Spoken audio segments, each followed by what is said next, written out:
পাথর মেরে বিশ্বনবীকে রক্তাক্ত করা হলো। বিশ্বনবী রক্তাক্ত। বিশ্বনবীর সাহাবা সাইয়েদনা যায়েদ রাদিয়াল্লাহু তাআলা আনহু কুয়া থেকে পানি এনে বিশ্বনবীর গা থেকে রক্তগুলো ছেড়ে ফেলে দেয়। বিশ্বনবীর গায়ের মধ্যে পানি দিয়ে হাত পাগুলো ধুইয়ে দেয়। বিশ্বনবী কাঁদে, কাঁদে। রহমতের নবী কাঁদে, আরেকজনের জন্য কাঁদে, নিজের কোনো লাভ নাই। মায়ের খাইছে, ওরা যেন বাঁচে জাহান্নামের আগুন থেকে। সুবহানাল্লাহ কবেন না? ওদেরকে বাঁচাইতে আসছিল জাহান্নামের মায়ের থেকে, জাহান্নামের শাস্তি থেকে। ওদেরকে বাঁচানোর জন্য নবী মায়ের খেয়েছে। চিল্লায় এখন ঠিক কিনা? কেঁদে কেঁদে বিশ্বনবী হয়রান। যায়েদ রাদিয়াল্লাহু তাআলা আনহু বিশ্বনবীর সান্ত্বনা দেন, নবী কাঁদবেন না। হামলাতুল জিবাল, পাহাড় রক্ষী ফেরেশতারা এসে বলে, নবী আপনি শুধু অর্ডার করেন, এই যে পাহাড়ের গিরিপথ, এই দুইটা গিরিপথ, এই দুইটা পাহাড় এমন ভাবে দুই দিক থেকে চাপা দেব গো নবী, তায়েফের সবগুলো ছেলের মুহূর্তের মধ্যে ধূলিসাৎ করে দেব। বিষ্ণু বললেন, না, আমি ক্ষমা করে দিলাম, আমি ক্ষমা করে দিলাম। আমার গায়ের উপরে যারা অত্যাচার করে এর কোনোটার প্রতিশোধ আমি নেই না। আমি শুধু প্রতিশোধ নেই যারা ইসলামের বিরোধিতা করে। চিল্লায় বলেন ঠিক কিনা? বিশ্বনবীকে আঘাত করা হয়েছে, তার গায়ে শারীরিক কষ্ট, এটার শাস্তি বিশ্বনবী দিতেন না, কখনোই দিতেন না, ক্ষমা করে দিতেন। কিন্তু ইসলামকে মারাত্মকভাবে যদি ইসলামের বিরুদ্ধাচরণ কেউ যদি করত, শুধু তাদের উপর বিশ্বনবী তলোয়ার চালাতেন। চিৎকার করে বলতে হবে ঠিক কিনা? বিশ্বনবী কাঁদলেন। কে দেখে বিশ্বনবীর কান্না, নিজের জন্য কাঁদে না, ওদের জন্য কাঁদে। আর বললেন, না ফেরেশতারা, ওদেরকে তোমরা মেরে ফেলো না, হয়তো ওরা কালিমা পড়ে নাই, ওদের ভবিষ্যৎ প্রজন্মদের মধ্য থেকে কেউ না কেউ কালিমার বাণী পড়বে। তাই হয়েছে। তায়েফে গেলে হৃদয়টা ঠান্ডা হয়ে যায়। মসজিদ ফাইআতিকা রাব্বুকা। এবার হাসরের ময়দানে বিশ্বনবীর কান্না দেখে কে? ওইখানে আবার চিন্তিত, আমাদের জন্য, আমার জন্য, আপনার জন্য, আমাদের জন্য নবী কাঁদবেন। বিশ্বনবী সিজদায় পড়ে কাঁদবেন। বিশ্বনবী সাইয়েদনা জিবরাইলকে বলবেন, ইয়া জিবরাইল ইযহাব ইলা মুহাম্মদ ওয়াসআলহু মা ইউবকিকা। যাও নবীরে জিজ্ঞেস করো, নবী আপনি কাঁদেন কেন? বিশ্বনবী তখনও মাথা উঠাবেন না, জিবরাইলের উত্তর দিবেন সিজদায় পড়ে থেকে। সিজদা থেকে আওয়াজ করে বলবেন, উম্মতি উম্মতি উম্মতি। সুবহানাল্লাহ পড়েন। হ্যাঁ, কি নবী এটা? উম্মতি, আমার উম্মতের কি হবে? উম্মতের কি হবে? আবার আল্লাহ জিবরাইলকে পাঠিয়ে বললেন, ও জিবরাইল যাও আমার নবীরে বলো, ইন্না সানুরদিকা ফি উম্মাতিকা ফালা নাসুকাল ইয়াউম। ও নবী, আপনার উম্মতের ব্যাপারে আজকে আমি আপনার অপমানিত করব না। আজকে গোটা দুনিয়ার জিন্দেগিতে যেমনি একটার পর একটা পরিস্থিতিতে আমি আপনার রব আপনারে খুশি করেছি, আজকে কঠিন কিয়ামতের দিনে আপনার উম্মতের ব্যাপারেও আপনারে খুশি করে দেব গো নবী। আজকেও খুশি করে দেন। ইরফা রাসাক, মাথা তোলেন। আপনি সিজদায় পড়ে কাঁদতেন, আর সহ্য হয় না, তোলেন। ইরফা রাসাক, মাথা তোলেন। সাল কিআতা, নবী যা চাইবেন আজকে দিন। ইশফা তুশাফা, যার জন্য সুপারিশ করবেন আজকে কবুল করে নেন। ওয়ালা সাউফা ইয়াতিকা রাব্বুকা, অচিরেই আপনাকে খুশি করে দেয়া হবে। এরপর নবী আশ্বস্ত হন না। এবার জান্নাতীদেরকে নিয়ে বিশ্বনবী বিশাল একটা পতাকা ধরবেন। এই পতাকার মধ্যে লেখা থাকবে আলহামদু। কি থাকবে? জোরে কর, আলহামদুলিল্লাহ হামদ। এবার এই পতাকাটা নিয়ে বিশ্বনবী ছুটবেন জান্নাতের দিকে। বিশাল জান্নাতের দরজার সামনে আসবেন। ইন্নাল মিসরাঈন মিন মাসারিআল জান্নাহ মা বাইনা মাক্কা ওয়া হাজার। সৌদি আরবের মক্কা শহর থেকে বাহরাইনের হাজার শহর যত লম্বা, জান্নাতের এক একটা দরজা ঠিক তত লম্বা। ওই দরজায় যে বিশ্বনবী নক করবেন এরকম, আউয়ালু মান কারাআ বাবাল জান্নাহ, সর্বপ্রথম জান্নাতে নক করার সাথে সাথে ফাফুতিহা বাবুল জান্নাত, জান্নাতের দরজা খোলা হবে। ফেরেশতারা বলবে, মান আনতা, কে আপনি? বিশ্বনবী বলবেন, আনা মুহাম্মদ সাল্লাল্লাহু, আমি মুহাম্মদ। ফেরেশতারা বলবেন, আপনার জন্যই দাঁড়ায় আছে। আল্লাহ বলে দিয়েছে, আপনার আগে কারোর জন্য যেন এই দরজা খোলা না হয়। ওয়ালা সাউফা ইউতিকা রাব্বুকা ফাতারদা। ও নবী, অচিরে এমন এমন জিনিস আপনারে দান করব, এগুলো পেয়ে আপনি খুশি হয়ে যাবেন। চিল্লায় পড়েন আল্লাহু আকবার। এরপরে বিশ্বনবীর আল্লাহ তিনটা অনুগ্রহের কথা স্মরণ করায় দিচ্ছেন। আলাম ইয়াজিদকা ইয়াতীমান ফাআওয়া। বিশ্বনবীকে তিনটা অনুগ্রহের কথা স্মরণ করায় দিচ্ছে কে? এরপরে তিনটা কর্মসূচি দিবে, শুনবেন? কষ্ট হচ্ছে? শেষ করে দেই। 3টা অনুগ্রহ, কয়টা? এরপরে কর্মসূচিও 3টা, যেরকম কয়টা?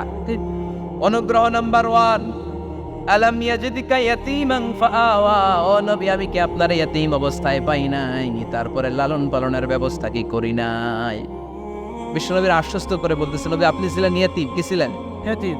তো আমি তো আপনার লালন পালনের ব্যবস্থা করে দিয়েছি, যেখানে আপনার বিপদ ওখানে তো আমি আছি, তো হতাশ হন কেন?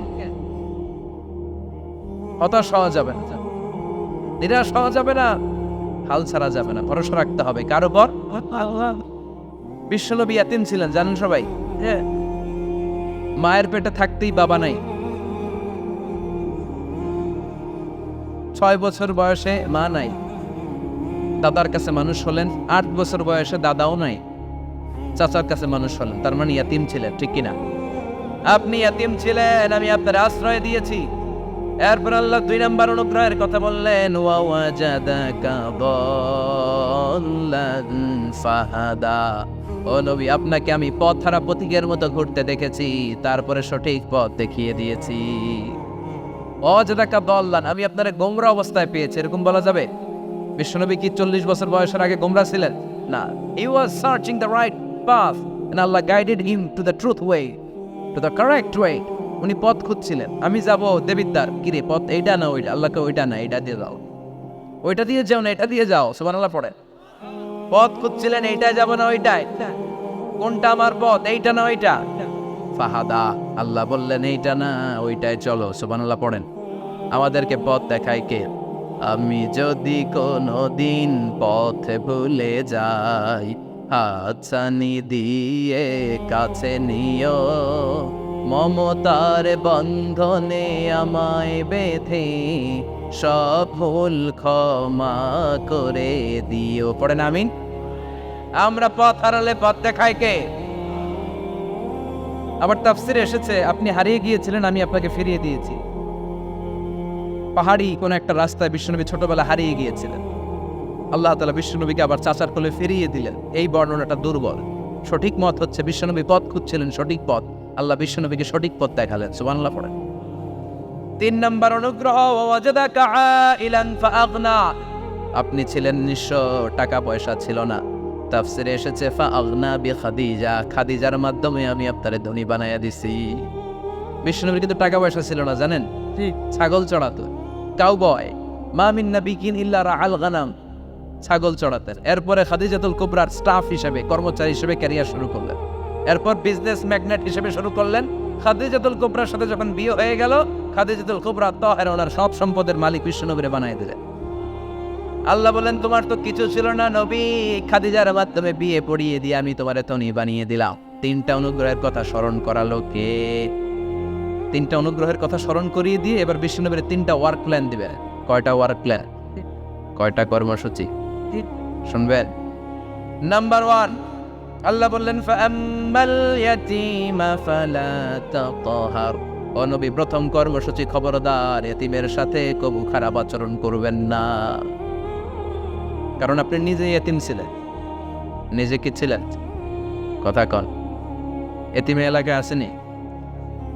এতিমরা সমাজের সবচেয়ে সুবিধা বঞ্চিত মানুষ, এতিমের সাথে খারাপ আচরণ করবেন না। বিশ্বনবী বলতেন, এদিকে তাকান, আঙ্গুলের দিকে তাকাইছেন, আনা ওয়া কাফিলুল ইয়াতীমি হাকাদা ফিল জান্নাহ, আমি এবং এতিমের রক্ষণাবেক্ষণকারী লালন পালনকারী একসাথে এইভাবে জান্নাতে থাকব।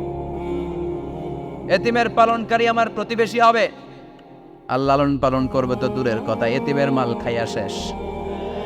আসলে নাই, ইন্নাল্লাযীনা ইয়াকুলুনা আমওয়ালাল ইয়াতামা যুলমান ইন্নামা ইয়াকুলুনা ফি বুতুনিহিম নারা ওয়া সায়াসলাউনা সাঈরা। তুই এতিমের মাল খাস, তুই এতিমের সম্পদ খাস নাই, তুই জাহান্নামের আগুন পেটে ঢুকিয়েছিস।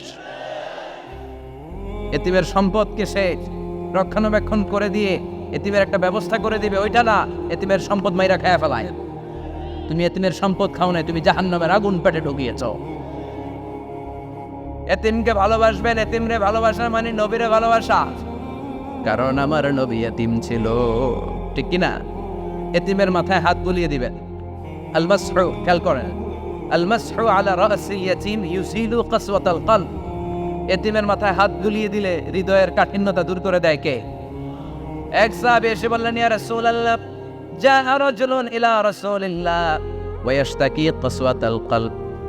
এক লোক এসে বলে, নবী আমার হৃদয়টা বড্ড শক্ত, হৃদয় নরম হয় না, এমন কিছু আমারে শিখিয়ে দেন যাতে হৃদয়টা নরম হয়ে যায়। বিশ্বনবী বললেন, তোমারে 3টা কাজ করতে বলবো। 1, ইরহামিল ইয়াতীম, এতিমের প্রতি রহম দিল হও। 2, আমসাহ আলা রাসি, এতিমের মাথায় হাত বুলিয়ে দাও। 3, আতইম তুআমাকা মাআহু, তোমার খাবার তার সাথে শেয়ার করো। ইয়ালিনু কলবুক, তোমার হৃদয়টা নরম হয়ে যাবে।